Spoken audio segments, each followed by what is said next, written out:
অভিষেক শর্মা আজকে যে ইনিংসটা খেললো, এই ইনিংসটা কিন্তু আইপিএল এর ইতিহাসে লেখা থাকবে।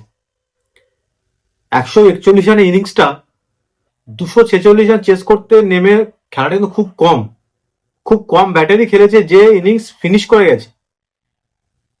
হায়দ্রাবাদ, সে অনেকদিন আগে বলেছিলাম, সেই চায়না প্রোডাক্টের মতো, যদি চলে তো অনেকদিন চলবে, না হলে চলবে না। মানে কখনো মনে হচ্ছিল যে তারা কখনো 180 করবে কিনা, সেই টিমটা আজকে 246 চেস করে দিল। 246 চেস হবে কিন্তু আমরা কখনো ভাবিনি। কারণ 246 চেস করতে নামলে একটাই জিনিস মনে হয় যে দুটো ওভার তিনটে ওভার যদি ভালো করে দেয় অপোনেন্ট টিম, তাহলে কিন্তু খুব চাপ। সেখানে পাঞ্জাবকে 1% চান্স না দিয়েও হায়দ্রাবাদ কিন্তু ম্যাচটা জিতে গেল। ম্যাচের প্রধান কারণ হলো ট্রাভিস হেড আর অভিষেক শর্মার 151 রানের ওপেনিং পার্টনারশিপ, আমরা সবাই দেখেছি। কারণ হায়দ্রাবাদের টিম যে লাস্টে পড়ে থাকবে আমরা কখনো ভাবিনি। এইটাই হায়দ্রাবাদ। এতদিন মনে হয় পিচগুলো একটু প্রবলেম হচ্ছিল, যে হায়দ্রাবাদে এত ব্যাটিং লাইন আপ, যেভাবে তারা 2024-এর আইপিএল খেলে এসছে সেই ধরনের পিচ বানাচ্ছিল না। হায়দ্রাবাদ বোলিং এর উপর বিশ্বাস করে না, আমরা জানি। ব্যাটিং এর উপর বিশ্বাস আর হওয়াটাই দরকার। যাদের কাছে Abhishek Sharma, Travis Head, Nitish Kumar Reddy, Heinrich Klaasen, তারপরে আমাদের ঈশান কিষান আছে, তাদের বোলিং কি দরকার হবে। আইপিএল ইতিহাসে কিন্তু 246 রান খুব দুবার চেজ হয়েছে। একবার লাস্ট ইয়ার হয়েছিল কলকাতার সাথে, পাঞ্জাব করেছিল। আজ পাঞ্জাবের বিরুদ্ধে হায়দ্রাবাদ করলো। হায়দ্রাবাদ তো 10 থেকে লাভ মেরে 8-এ এসছে। আশা করা যায় যে নেক্সট ম্যাচগুলো আছে বেটার করবে। কিন্তু প্রবলেম হলো পাঞ্জাবের।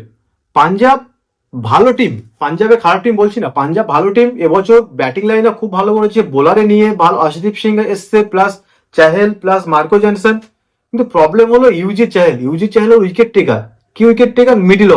মিডিল ওভারে তুমি যদি উইকেট না নিতে পারো, ম্যাচ কিন্তু যত টার্গেট দাও ম্যাচ শেষ হয়ে যাবে।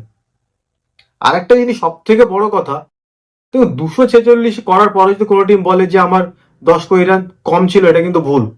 আর এটা সব থেকে বড় ভুল, জানি না কেন ইয়াশ ঠাকুরকে নিয়ে আসতে।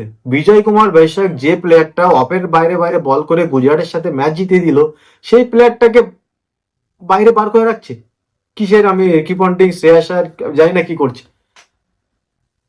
246 এই পিচে রান হবে, শুধু দুটো তিনটা আবার ভালো করা দরকার। গেম যত ক্লোজ আসবে তত গেম বাড়বে।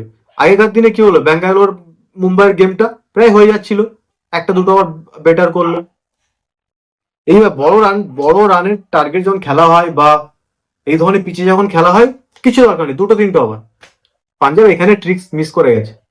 আর মার্কো জনসন, আমি তো বললো মার্কো জনসন টি-20 বোলার নয়, 7-8-এ ব্যাট করে, তার জন্য কে বল করাচ্ছে লেফট আর্ম।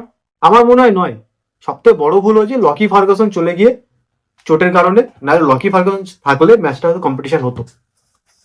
পাঞ্জাব ভালো টিম, পাঞ্জাব বাউন্স ব্যাক করবে, কারণ টিমটা এরকম। ইউজি চাহেলকে একটু আরো বেটার পারফরমেন্স করতে হবে, তাহলে হয়তো পাঞ্জাব আরো বেটার করবে। না হলে বোলিং এ একা হর্ষদীপ সিং এর দ্বারা হবে না। ব্যাটিং তো প্রচুর, শশাঙ্ক সিং থেকে শুরু করে, ওপেনার প্রভ সিমরান থেকে শুরু করে, শ্রেয়াস, ম্যাক্সওয়েল, স্টয়নি, সব। উইকেট টেকার কেউ নেই আশদীপ সিং ছাড়া।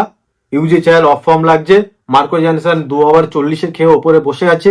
বিজয় কুমার বৈশাখ যে ভালো বল করলো, তাকে বসে ইয়াশ ঠাকুরকে নিয়ে আসছি। কম্বিনেশন চেঞ্জ করতে হবে, ব্যাটিং ঠিক আছে, বলিং এ কম্বিনেশন চেঞ্জ করতে হবে। তো এই ধরনের ভিডিও তো আরো আসবে। তো আমার ভিডিও যদি আপনাদের ভালো লেগে থাকে, প্লিজ আমার চ্যানেলটাকে সাবস্ক্রাইব করে দেবে, আর লাইক এন্ড শেয়ার করতে ভুলবেন না।